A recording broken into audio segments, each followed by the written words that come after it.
If you have been searching for a way to stop relying on social media as the primary visibility tool for your business, or you have been struggling to promote yourself because you don't want to use social media so much, then you are going to love this episode. I am feeling a little spicy today, and we are going to shake up the status quo and unpack why social media does not have to be your primary strategy for getting more visible. So get ready to say goodbye to feeling pressure to post more often. Scrap the feeling of guilt when it comes to losing your posting momentum and lean into a different way of thinking when it comes to using social media for visibility.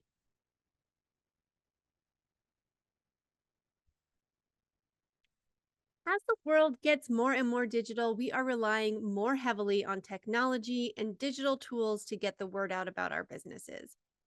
Yes, I get it. It's normal. Social media has taken the forefront as the go to strategy for business visibility.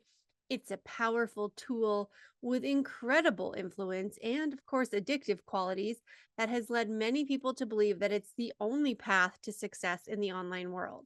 And the rise of social media platforms has reshaped the landscape of marketing, making them the default choice for businesses looking to boost their visibility. Our culture has shifted to one where social media presence almost equates to legitimacy. And so many businesses feel compelled to invest heavily in these platforms. And we've really created a culture where the numbers of likes and followers determines a business's worth in the eyes of many consumers. Like, if you look at the entire influencer industry, those people who use their accounts in that way, they have media kits that literally say, like, number of followers, number of people who do this and that. And this is how much it costs you if you want to promote your product through my account. I'll do an Instagram story for $500 or whatever it is, right? So it is like starting to become its own industry, right? And there is really a societal pressure to being constantly visible and engaged on social media, which is overwhelming for so many business owners. So if you are relating to any and all of that, I want to talk about this whole idea of using social media differently and really how we can take it out of the driver's seat, because I have to say, I feel like it is an overprescribed tool. It's the default. It's like the first thing that anybody wants to do or thinks that they should do when it comes to visibility and promoting themselves. And in this episode, we are going to unpack that and think about it differently and give you some alternative solutions as to what you can do for visibility for your business. So, how often have you felt pressured to maintain an active social media feed, or you just feel guilty if you take time off or like lose your posting momentum? I really know that this is top of mind with so many business owners. Anytime I have gone out and talked about social media and said that you don't have to be everywhere, people give me a big sigh of relief. And I have had more than 900 people download and use my simplified content system to get support with content on various platforms, because this whole tool, this whole industry is just very overwhelming. So, why do we default to using social media? Well, it is free, there's a low barrier to entry. We can create accounts on all of these different platforms, reasonably easy to set up. It doesn't take a lot of time or training. You create a few graphics and all of a sudden, you give your email address to Meta and that's it. You have your accounts. And there's this like perceived ease for reaching a mass audience. The idea that the whole world is on social media and that you have the opportunity to reach the whole world at the whim of a post is quite impressive and very endearing, and it will draw you into wanting to use tools like this. And the truth is, people are searching social media for the services that you offer. So people will go to social media and look for a fitness trainer or a coach or a money manager or somebody who helps with whatever services you do, or a baker or whatever it is that you have. They're looking on social media for that because that's where they already are. So it already is capturing an audience. However, there are a lot of pitfalls to what we will call social media dependency. First and foremost, it is very fast moving. The platforms are being fed content by millions of people every day. And this is where that dreaded like algorithm comes in, and you don't know how to get your stuff seen by the right people because it's just this instant feed that's happening at all times where so many people are sending stuff to it that it is a really, really big ocean of noisy, noisy, noisy noise. And so it's really hard to break through that noise and be seen by the right audience. And effective communication really comes down to you getting your message to the right people at the right time.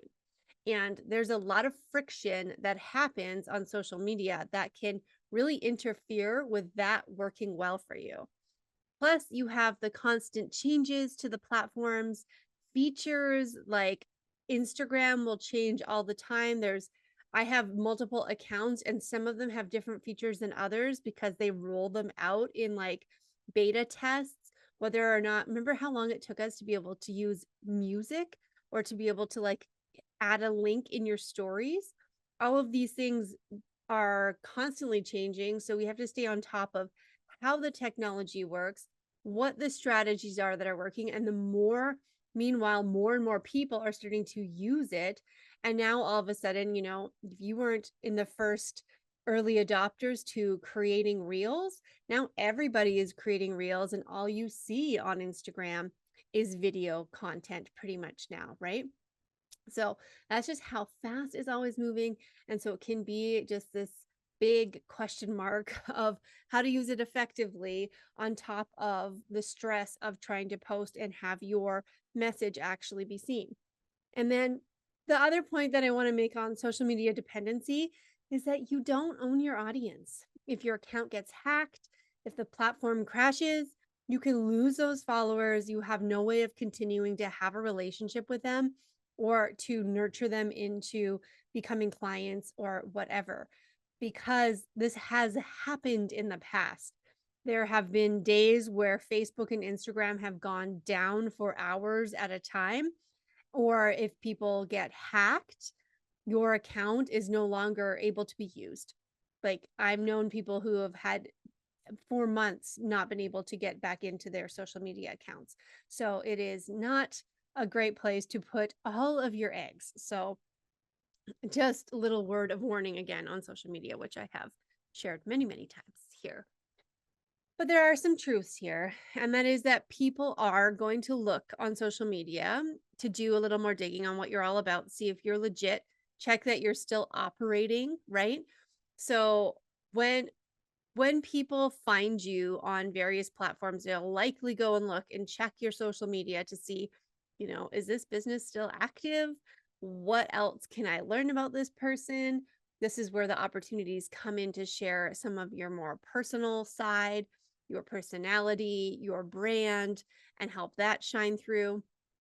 Because if you go quiet too long, it can appear that you're no longer in business. So there is something to be said about a little bit of consistency when it comes to your social media presence, and that it is in fact important that you have one. I am not going to sit here and say, let's screw social media. We don't need to use it. I don't agree that that's true. It is a very popular and important tool, but it doesn't need to be the driving force behind the way that you reach people and grow your business. And I think that's where the shift needs to come in, because if we can think about that a little bit differently and just flip it to how can I use social media to supplement what I am doing for visibility and maintain a presence and test out messaging and create connections, versus how do I get found on social media and how do I find clients on social media and how do I make sales on social media? And if we stop asking those questions, we can use this tool entirely differently. So, what I'd like to suggest as far as what to do instead is integrate social media strategies and use other forms of visibility as your primary. So, for example, I have to say that I've had my business for almost 7 years. And so I've had social media accounts for that long. And the majority of my growth comes from people finding me in other places. So now you find me on my podcast or on other people's podcasts, or if I do a speaking event, or I go somewhere and I'm networking in person, or somebody finds my website and then they connect to me from social media from there. That's the pathway versus I'm in the explore feed and everyone's finding me and my business is growing from social media as the source. See the distinction? I hope so. So, social media really, to me, is all about relationship building and connections. It's a place where you have an opportunity to have a conversation, which is a fantastic use of the tool. We have direct messaging features and chat features and commenting that can happen on any social media platform that you're using. And that is where you can leverage those things and reach out and send voice memos and make real connections with people who are engaging with you, because this is the opportunity to really start a relationship, and relationships build trust, and trust is what leads to ultimately sales. So the other thing you want to do on your social media is make sure that you're sharing ways to connect with you outside of the platform. So social media is like the place people find you after they found you somewhere else. So sorry, here's the journey. Somebody finds you through something else that you're doing for visibility, like I mentioned, speaking, podcast, somebody sends an email promoting you, does a shout out, that kind of thing. They find you. You connect on social media and you say, hey, you want to continue this relationship? Let's go over here to my email list, to my website, to my whatever else way that you have of connecting. And generally, those would be two of the top ones. So come over here. Let's deepen this relationship in a more intimate space inside of your inbox, or jump on a call with me, or whatever it is. So those are the kinds of ways to look at how to do social media differently. And I want you to remember, you have the power to shape your visibility strategy in a way that aligns with your goals and values. So don't be afraid to think outside of the box and explore new avenues for reaching your audience, and put social media in the passenger seat. Keep it as part of your strategy, but if you're not feeling so much pressure behind it to use it so often as the primary way for you to grow your business, I think it's going to do wonders for you in terms of your success, and also in the way that you feel about marketing and visibility. And this is exactly what I teach you how to do inside of the Visibility Revolution, which is my flagship visibility program. It is an 8-week sprint to get more visible while building out the assets and the plan that you can rinse and repeat for your business. So it's really cool because it's a hybrid program. It includes a digital course where I'm going to provide you with all of the training that you need to get clear on your messaging, niche down your audience, craft a custom content strategy, build an email lead magnet, organize your visibility opportunities, and systematize all of it for ease. But it also includes a weekly visibility challenge where you take 3 to 5 intentional actions to create trusted touch points and build your momentum so that you can start seeing results immediately. And these take less than 10 minutes per day.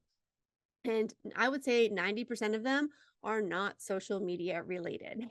So that hopefully comes at you as a sigh of relief.